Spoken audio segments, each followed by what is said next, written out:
2021년 우리 소정원 앞에 야영에서 성도님들을 만났던 기회를 귀한 특권으로 생각합니다. 성전 예배 중단과 신앙 부흥이라고 하는 주제로 포로기 시대를 통해 이 시대를 통과하고 있는 우리들에게 주는 영적 교훈을 발견하는 기회였습니다. 오늘은 그 마지막 시간으로 바벨론 포로 공동체에게 배우다 네 번째 시간 에스라와 느헤미야를 살펴보겠습니다. 사실 호세아부터 말라기까지 12권의 책이 모두 다 히브리인들의 성경에서는 그저 The 12권이라고 하는 책으로 한 권의 책입니다. 그러나 호세아, 요엘, 아모스 등등은 뚜렷이 구분되죠. 내용상. 히브리 성경에 보면 에스라와 느헤미야는 원래 한 권의 책입니다. 그리고 여러 부분에서 두 사람은 함께 공동사역을 진행하지요. 그래서 오늘은 에스라와 느헤미야를 함께 살펴보도록 하겠습니다. 시작하기 전에 2021년 소중한 야영회를 개최하고 준비해 주신 여러분들, 또 이렇게 봉사하신 우리 분들, 참여해 주신 우리 성도님들께 하나님의 은혜가 함께 하시기를 바라고, 또 말씀을 증거할 수 있도록 기회를 허락하신 하나님께, 그리고 여러분들께 감사를 드립니다. 에스라와 느헤미야에 의해 말씀 연구와 기도 부흥이 있었습니다. 이스라엘 백성들이 바벨론에서 돌아오죠. 어제 말씀드렸던 학계 이야기는 소위 제1차 귀환 때 이야기입니다. 표에 보시면 바벨론 포로 귀환은 이후 두 번, 세 번 이렇게 2차, 3차 이어져서 계속 이어집니다. 아닥사스다 7년에 있었던 바로 그 귀환이 에스라에 의해서 이루어지면서 2차 귀환입니다. 조서는 그 사이에 다리오가 한 번 더 내렸기 때문에 조서로는 우리가 흔히 3차 조서라 합니다만, 귀환 자체가 이루어진 것은 두 번째지요. 그리고 다시 아닥사스다 20년째 느헤미야 1장에 있는 세 번째 귀환 역사가 있습니다. 이때 지도자가 느헤미야였습니다. 고레스 때 제1차 포로 귀환이 있고, 다리오 때 성전 재건이 이루어지고, 그 사이에 아하수에로 왕 때 에스더와 하만 사건, 에스더 사건이 있습니다. 그리고 아닥사스다 7년 때 2차 포로 귀환령이 있고, 20년에 3차 포로 귀환령이 있죠. 에스라가 어떻게 등장합니까? 에스라 7장 1절에 보면 그렇게 학계에 의해 성전 재건이 이루어진 이후에, 에스라 7장 1절입니다. 이 일 후에, 에스라 6장에서 다리오 왕 때 성전이 봉헌됩니다. 그 일 후에 바사왕 아닥사스다가 왕 위에 있을 때 에스라라 하는 자가 있으니라. 그의 그 조상 16대가 쭉 기록되는데 5대 조상이 사독이고, 보시면 비느하스, 엘르아살, 그리고 아론, 제사장이죠. 에스라는. 그 에스라를 뭐라고 소개하는가? 에스라가 바벨론에서 올라왔으니 그는 이스라엘 하나님 여호와께서 주신 모세의 율법에 익숙한 학자로서 그의 하나님 여호와의 도우심을 입음으로 왕에게 구하는 것은 다 받는 자이더니, 성경에서 에스라가 처음 등장하면서 이 에스라를 어떻게 소개합니까? 왕에게 뭐라고 해달라고 하면 다 받는 자, 이렇게 소개되고 있습니다. 와이스는 바로 이 에스라를 설명하면서 에스라의 성실성에 대한 왕의 신임이 매우 컸으므로 왕은 그의 요구를 허락했을 뿐 아니라, 포로 잡혀가 있던 유대 백성 중에 에스라가 정권이 바뀌어 바벨론이 페르시아로 바뀐 이후에도 왕의 신임을 얼마나 받았던지, 왕에게 구하는 것은 다 받는 자 에스라였습니다. 참 멋진 사람이죠. 무엇보다 의미가 있는 것은 바로 이 에스라에 대한 왕이 아닥사스다, 페르시아 왕 아닥사스다 이런 신임 덕분에 그때 아닥사스다가 내린 조서 중에 이 내용이 포함된 겁니다. 에스라 7장 25절. 우리 재림 성도들에게는 대단히 의미 있는 구절이죠. 에스라여 너는 내 손에 있는 내 하나님의 지혜를 따라 그 다음 내 하나님의 율법을 아는 자를 법관과 재판관을 삼아 이렇게 했습니다. 유대 백성은 유대는 하나님의 율법에 따라 나라가 다스려지는 그런 나라입니다. 근데 포로 잡혀왔을 때 다 없어졌습니다. 이제 포로가 돌아갑니다. 근데 계속해서 여전히 페르시아가 통치를 하고 있어요. 그래서 스룹바벨마저도 뭐라고 불리나요? 총독이라고 불립니다. 일종의 식민 지배를 당하고 있는 거죠. 그런데 이 아닥사스다 때 에스라가 고국으로 귀환되면서 아닥사스다가 조서를 내리기를 뭐라고 조서를 내려요?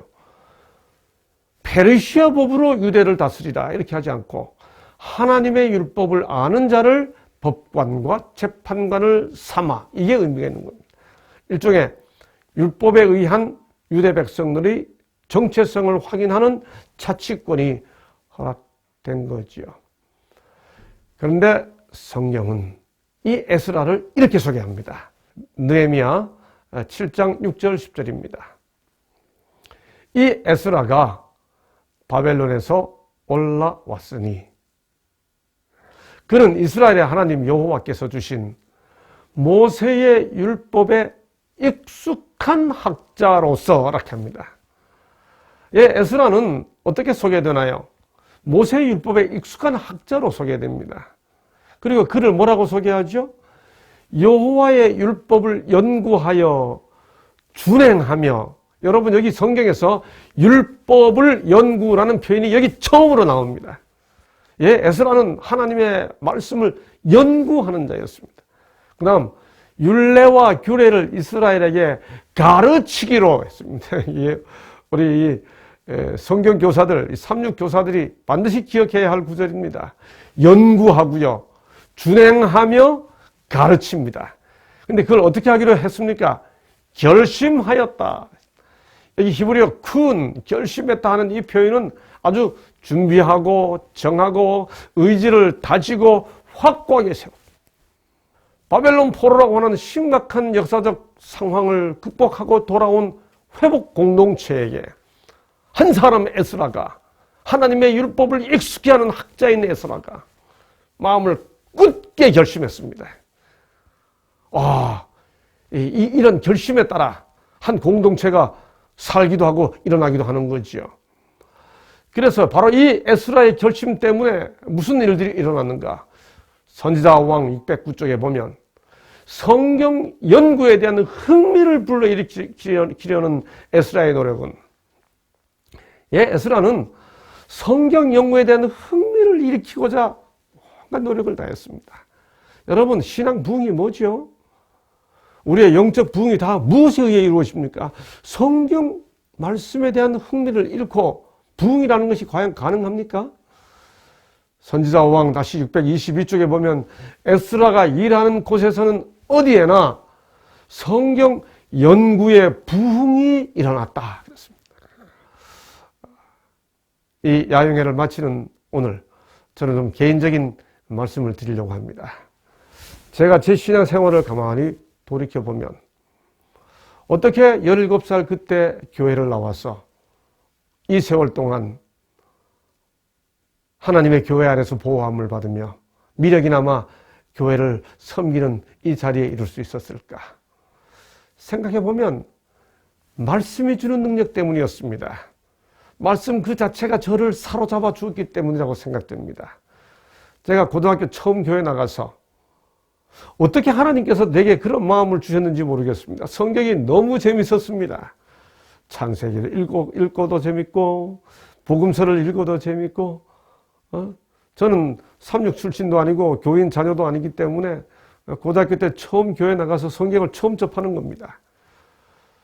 그래서 밥을 먹으면서도 성경 읽고 뭐 이렇게 무슨 이야기하면서도 성경 읽고 제가 그러고 있을 때 어느 날 저희 그 작은 아버님 저희 아버님 바로 밑에 동생이신 그 삼촌 작은 아버지께서 오셔서 제가 밥 먹으면서 성경 읽는 걸 이렇게 보시더니 저보고 이렇게 말씀하셨습니다.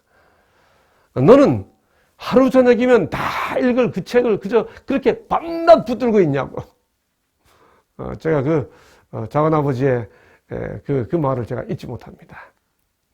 여러분, 제가 고등학교 때 처음 교회 나와서 성경 하루 저녁이면 다 읽을 책 밤낮 붙잡고 있느냐고 말씀을 들었는데 하루 저녁이 뭡니까? 그 이후 50년 세월 동안 밤낮 붙들고 지금도 성경 읽고 있습니다. 정말이지 그런 말 있잖아요. 학연후 지부족이라고. 성경 말씀이 읽으면 읽을수록 점점 더 내가 모른다는 느낌이 점점 더 강해집니다. 정말 성경은 그 깊이와 넓이를 다 할 수 없는 책입니다. 제가 처음 교회 나가서 그때 배웠던 살폈던 성경 연구에 제게 도움을 준 책들이 있습니다. 우선 이 사진은 우리 함께 동참한 분들의 그 모습을 보지 마시고요. 제 모습만 보시기 바랍니다. 저 뒤에 그때 제가 교회 처음 나갔을 때 강릉교회 학생회 멤버들과 함께 어디 소풍 가서 찍은 사진인데, 다른 분들은 다 이제 저희 신앙 선배들입니다. 근데 제가 제일 뒤에 성경을 딱 들고 팔을 딱 들고 있는 모습 보십시오. 광선이 들어가서 빛이 쫙 이렇게 비치는 모습인데, 그럴듯해 보이지 않습니까? 그래서 성경 사랑했습니다. 제 옆에 팔짱 끼고 이렇게 있는 친구가 전 동중한 합회장 김석수 목사입니다. 여러분, 또 여기 또 한 장의 사진이 있습니다. 또 역시 제일 뒤에서 제가 성경을 들고 이렇게 서 있습니다. 아랫줄에 팔짱 이렇게 끼고 있는 친구가 전 동중한 합회장 이경우 목사입니다. 여러분, 이때 그 앞에 앉아있는 여학생들이 다 성경 들고 있죠. 소풍 가면서도 우리가 성경 가져갔습니다. 그때 이 친구들이 앞에 앉아있는 우리 이경우 목사, 가운데 박나경 목사, 그 옆에 김석수 목사, 그 앞에 우리 여러 또 우리 선생님들, 지금 여러 우리 교회 기관에서 일하시는 분들이십니다. 이분들이 얼마나 성경을 열심히 공부했는지 정말 이 분위기에 저도 함께 영향을 깊이 받았습니다. 제가 74년 고등학교 2학년 때 처음 교회 나가서 삼육 출신도 아닌데도 성경을 공부하고 싶고 성경이 너무 재밌는 거예요. 그래서 삼육학교 성경 교과서를 다 구했습니다. 그 시절 중학교 1학년 기이한 길, 중학교 2학년 예수의 증인들 사도행적입니다. 중학교 3학년 구약사기. 여러분, 제가 그때 저 책들에 나오는 성경절을 거의 다 배웠습니다. 그때 외웠던 성경절들은 지금도 제 머릿속에 그대로 고스란히 남아 있습니다. 그 말씀이 제게 너무 흥미롭고 그 시절의 저를 생각해보면 하나님께서 제 마음을 부흥시키셨습니다. 3학년이 되었죠. 그리스도 교회의 발전, 생애의 출발, 고3 생애의 원칙. 제가 저 고3 교과서 생애의 원칙 한 단락이 끝나고 그 단락이 끝나면 그 기억절을 쫙 모아놓은 부분이 나오고 그 기억절을 빨간 줄 쳐가면서 다 외우고 그 이후에 제가 얼마나 많은 성경을 받겠습니까마는 저 시절에 봤던 성경절들은 제게 고스란히 다 남아있어요. 제가 목회를 나왔습니다.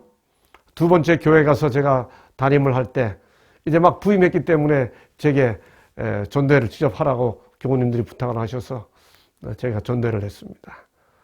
전도회 둘째 날에 어떤 한 젊은 분이 예배에 참석했습니다. 너무 열심히 듣기에 인사를 하고 싶었는데 끝나고 보니까 나갔어요. 그렇게 계속 먼저 나갔기 때문에 인사를 못했습니다. 근데 마치는 날 금요일 저녁에 그분이 부끄러운 표정으로 제게 다가와서 준 편지입니다. 왼쪽에 보시는 손글씨가 편지인데 그 내용 중에 이런 내용이 있습니다. 목사님께 격정과 감회의 설렘으로 글을 드립니다.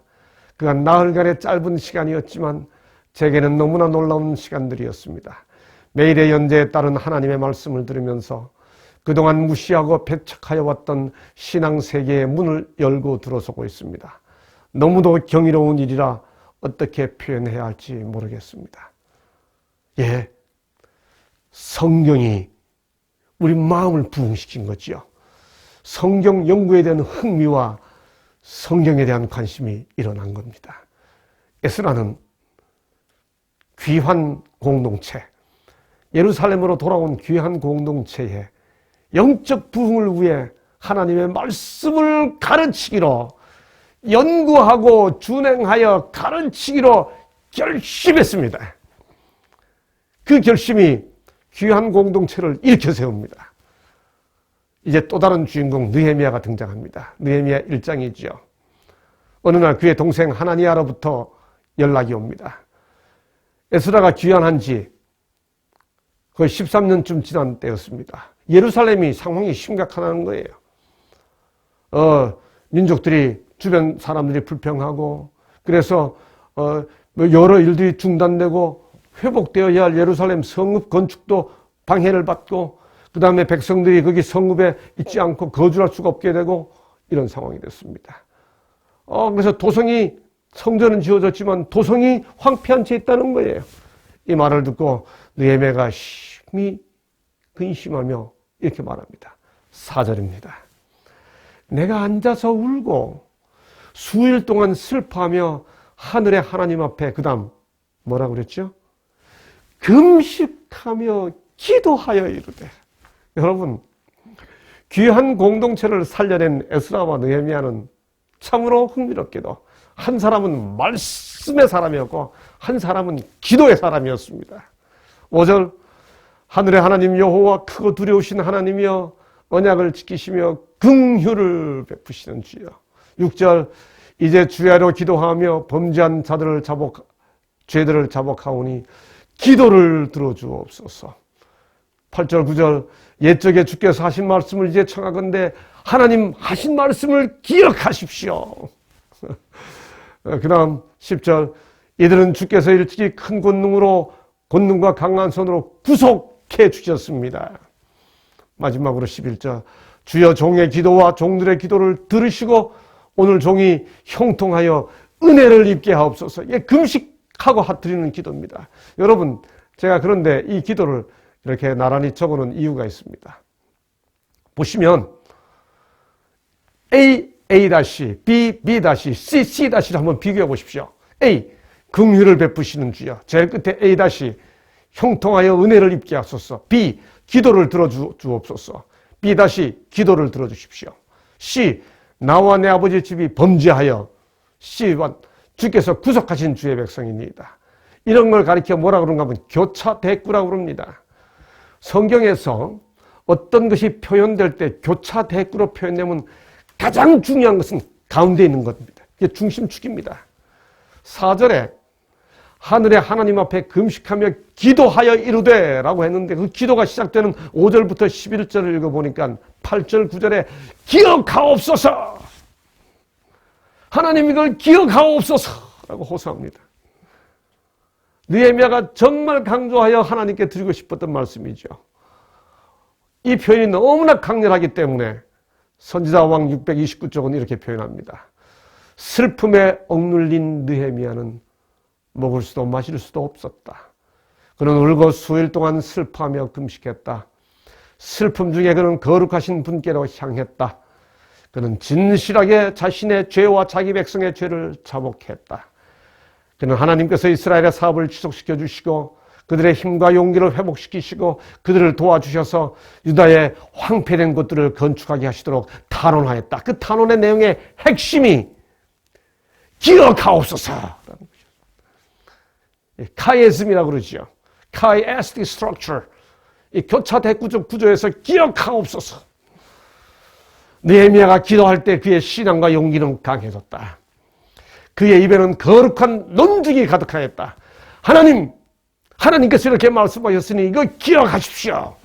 그런 당신께 돌아간 당신의 백성들이 만일 나약과 압박 중에 버려진다면 하나님께 욕을 돌리는 일이 되리라는 것을 지적하였다. 그리고 그는 당신의 언약을 성취시켜 주시기를 주께 간구하였다. 그리고 얼마쯤 지났을 때 오늘 종이 형통하여 이 사람 앞에서 은혜를 입게 하고 이 사람이 바로 누군가 하면 왕입니다. 느헤미야가 하나님께 기도할 때는 왕이라도 이 사람이라고 합니다.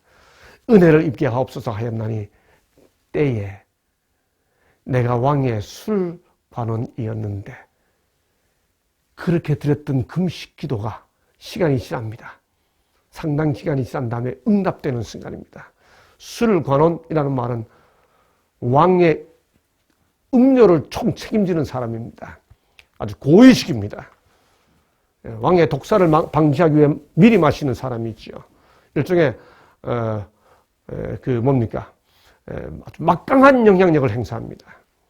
고위 관료로 상당한 존재를 받습니다. 바로 그때 제 20년 이상 노래 내가 그 포도주를 왕에게 드렸는데 왕이 느헤미야의 얼굴을 본 겁니다. 너 왜 그래? 얼굴이 왜 그래? 뭐 걱정 있어? 이렇게 한 거지요. 왕 앞에서 얼굴이 왜 그래? 라는 말을 들었으니까 느헤미야가 놀란 겁니다. 걱정이 됐습니다. 대답합니다. 고국의 상황이 어렵습니다. 제가 어찌 얼굴에 수심이 없겠습니까? 폐하, 죄송합니다. 그때 왕이 되묻습니다. 그래, 뭘 원하는데? 그 말 다음에 5절. 내가 무엇을 원하느냐 하기로 내가 곧 곧바로 대답 안 합니다. 하늘의 하나님께 뭐 하고요? 묵도하고. 여러분, 이게 기가 막힌 표현입니다. 지금 왕 앞에 서 있습니다. 얼굴이 심각하니까 왕이 물었습니다. 자네 얼굴이 왜 그런가? 이런 걱정이 있습니다. 그래? 뭘 원하는데? 여러분, 왕이 뭘 원하는데? 라고 물었는데 그 앞에서 묵상 기도를 얼마나 오래 했겠습니까? 왕 앞에 세워놓고 왕 앞에 서서 아마도 1, 2초나 했는지 모르겠습니다. 그럼에도 불구하고 이것이 의미 있는 것은 느헤미야가 왕 앞에 대답해야 하는 그 상황에도 바로 대답하지 않는다는 거죠. 1초가 됐든 2초가 되었든 그는 왕 앞에 말하기 위해 묵도하고 하늘의 하나님께 묵도하고. 느헤미야는 정녕 기도의 사람이었습니다. 그렇게 기도가 끝난 다음에 그 성을 건축하게 하옵소서. 이 말을 하기까지가 대략 한 넉 달 정도가 지났습니다. 기도 응답이 왔죠. 이 일 때문에 느헤미야는 돌아가게 됩니다. 여러분, 에스라가 뭐든지 왕께 구하면 다 왕에게 응답을 듣는 그런 총애받는 관리였던 것처럼 느헤미야도 얼굴에 수심이 있음에도 불구하고 네가 뭘 원하느냐? 그 다음에 뭐라 그럽니까? 왕이 나를 보내기를 좋게 여기시기로 했습니다. 느헤미야도 왕의 총애를 받았습니다. 거기서 한 단계 더 나갑니다. 성 재건하려면 나무가 필요한데요? 그랬더니 왕이 그것까지 허락해 주는 거죠. 여러분, 그런데 이 에스라와 느헤미야가 그들의 사역을 진행해 가는 데 있어서 그 일이 이루어진 것을 표현하는 방식에서 성경에서 에스라와 느헤미야의 반복되어 나오는 대단히 독특한 표현이 하나 있습니다. 이게 뭔지 아세요? 에스라 7장 8절 9절. 정월 초하루에 바벨론에서 길을 떠났고 하나님의 선한 손에 도우심을 입어라고 표현합니다. 에스라가. 다시 에스라 8장 18절. 우리 하나님 선한 선에 도우심을 입고라고 표현합니다. 느헤미야는요. 느헤미야 2장 8절. 또 왕의 살림 감독 아삽에게 조서를 내리사 조로 전에 속한 영문의 문과 성곽과 나의 거할 집을 위하여 들보 제목을 주게 하옵소서 하매 그 이루어진 것을 뭐라고 말해요? 하나님의 선한 손이 나를 도우심으로 왕이 허락하고. 느헤미야 2장 18절. 또 저희에게 하나님의 선한 손이 나를 도우신 일과 왕이 내게 이런 말씀을 고하였더니. 여러분, 그러므로 에스라와 느헤미야는 귀한 공동체를 부흥시키는데 대단히 중요한 사역을 담당했지만 그런 사역을 담당할 수 있었던 주요 요인 중에 하나는 뭔가 하면 그 두 사람 모두 다 무슨 일을 하든지 간에 일이 되려면 하나님께서 선한 손으로 도우셔야 한다고 하는 의식이 선명한 사람들이었습니다. 성경 본문이 분명히 나타내 주는 거죠. 여러분이나 저나 하나님의 사업을 감당해 가면서 이 시대 우리 어떤 일을 이루려고 할 때 나의 공로로 나에게 영광을 돌리는 그런 마음은 없는지요? 에스라와 느헤미야는 반복해서 무슨 일이 이루어지든지 간에 하나님의 선한 손이 도우신다고 표현합니다. 특별히 느헤미야의 경우를 보면요, 정말 하나님이 도우시지 않으셨으면 설 수 없는 집요한 방해가 반복되었죠. 맨 처음에 보면 산발락과 도비아와 겟셈이 놀립니다. 얘네들이 무슨 일을 할 수 있다고 하고 놀려요. 느헤미야 4장에 보면 그때 느헤미야가 기도합니다. 그래도 계속하니까 여기 느헤미야 4장 8절에 보면 야, 우리 가서 일 못하게 하자, 아예 침략하자 그럽니다. 그때 이걸 어떻게 막았습니까? 막 사람들이 불안해할 때 한 손에는 병기를 들고 한 손에는 그야말로 건축하면서 일을 하면서 우리 세대 사람들은 한 손에 총칼을 들고 한 손에 건설하자 뭐 이런 노래 한때 국가로부터 배웠던 거 기억나시죠? 예. 그렇게 이겨냈습니다. 심지어 느헤미야를 암살하려고 했었죠. 밖에 좀 나가서 만나자. 그때 느헤미야가 뭐라고 대답합니까? 이게 참 기가 막힙니다.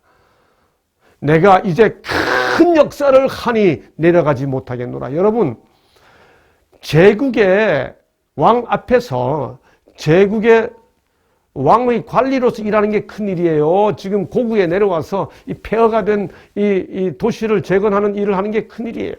근데 느헤미야가 뭐라고 대답해요? 야, 우리가 평지 한 촌에서 만나자 할 때 내가 지금 큰일을 하고 있기 때문에 못 가. 이렇게. 와, 의식이 뚜렷한 사람입니다. 뭐가 큰일인가요?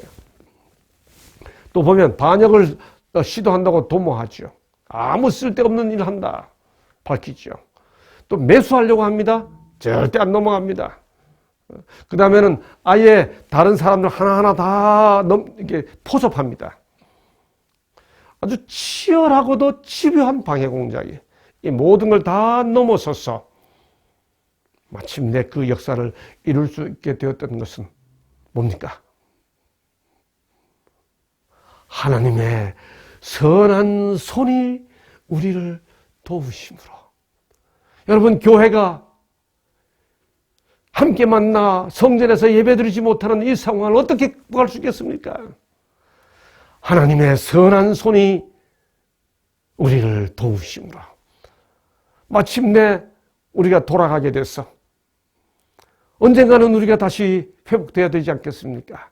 그때 우리의 공동체가 다시 하나님 앞에 나아가게 될 때 그 부흥의 역사를 어떻게 이루어내겠습니까? 하나님의 선한 손이 우리를 도우심으로.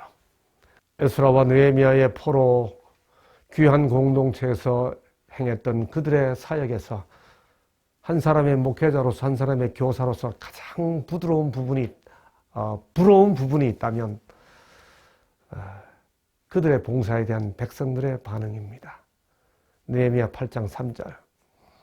일곱째 달 초하루에 제사장 에스라가 율법책을 가지고 회중 앞 곧 남자나 여자나 알아들을 만한 모든 사람 앞에 이르러 수문 앞 광장에서 새벽부터 정오까지, 그 다음 남자나 여자나 알아들을 만한 모든 사람 앞에서 읽음에, 그 다음 뭇 백성이 그 율법책에 귀를 기울였는데, 와, 이 표현.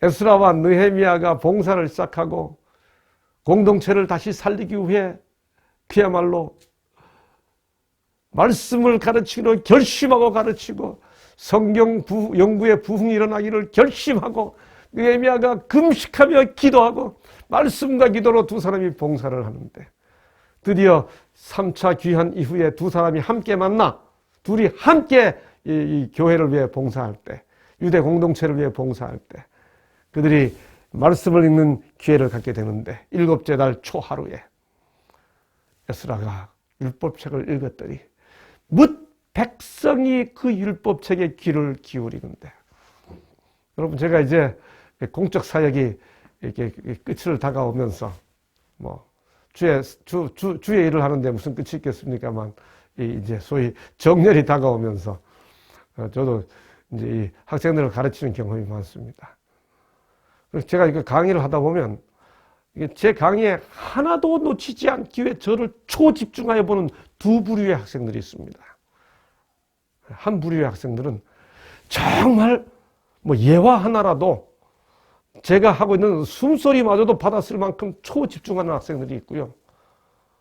또 한 부류의 초집중하는 학생들은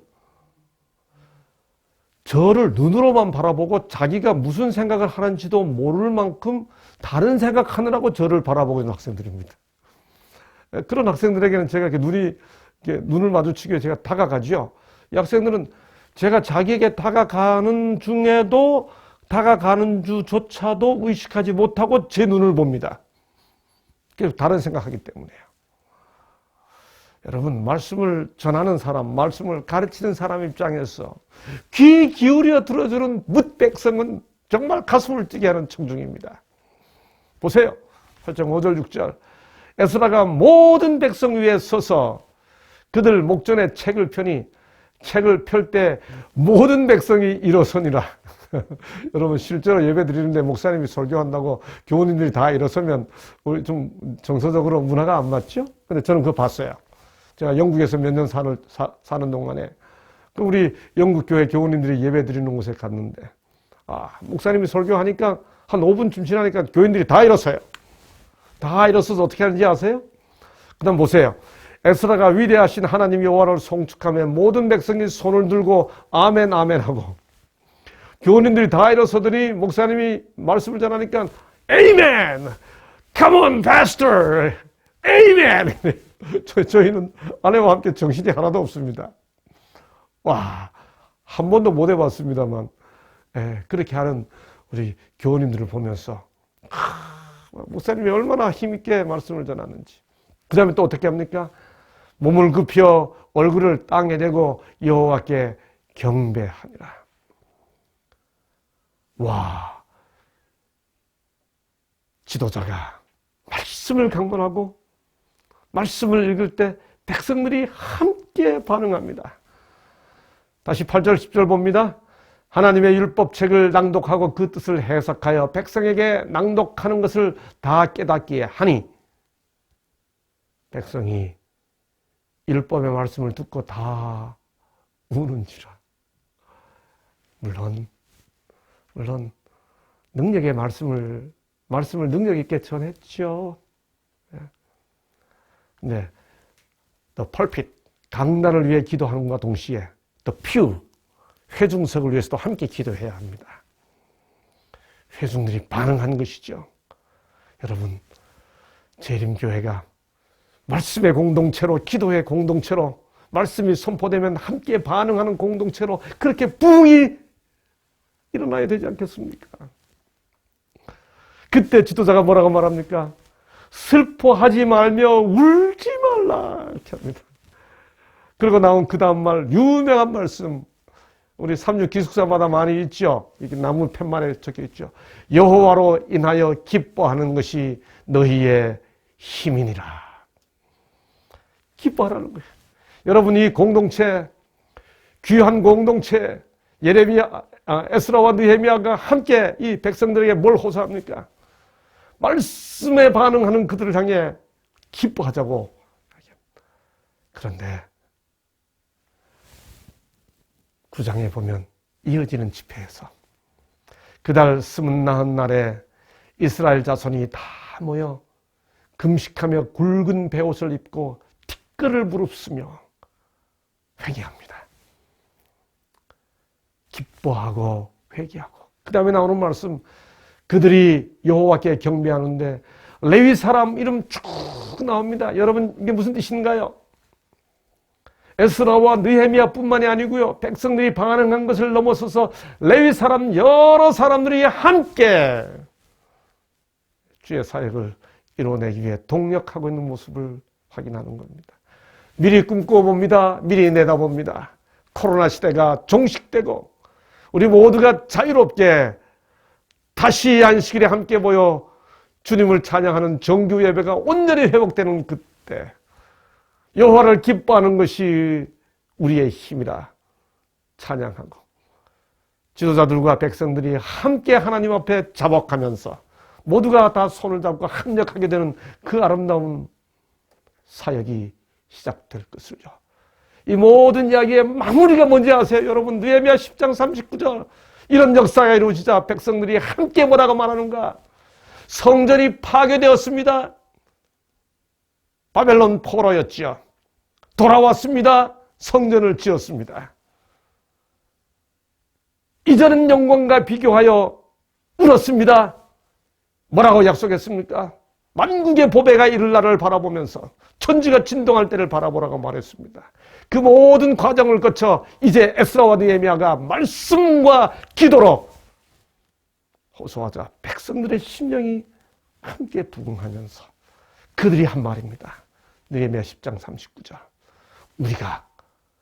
우리 하나님의 전을 버려두지 아니하리라. 자기들이 성전을 돌보겠다고 맹세하는 겁니다.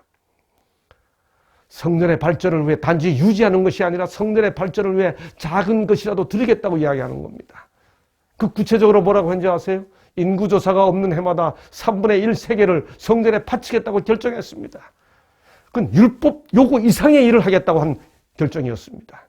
심지어 번제단에 쓸 화목을 공급할 책임을 각자 할당하기도 합니다. 여러분, 우리가 잘 알잖아요. 최소한의 기준이 있습니다. 그건 최소한 해야 하는 거죠. 진정한 부흥은 요구 이상을 하겠다는 자원하는 심령이 일어난 거죠. 우리가 우리 하나님의 전을 버려두지 아니하리라. 그렇습니다.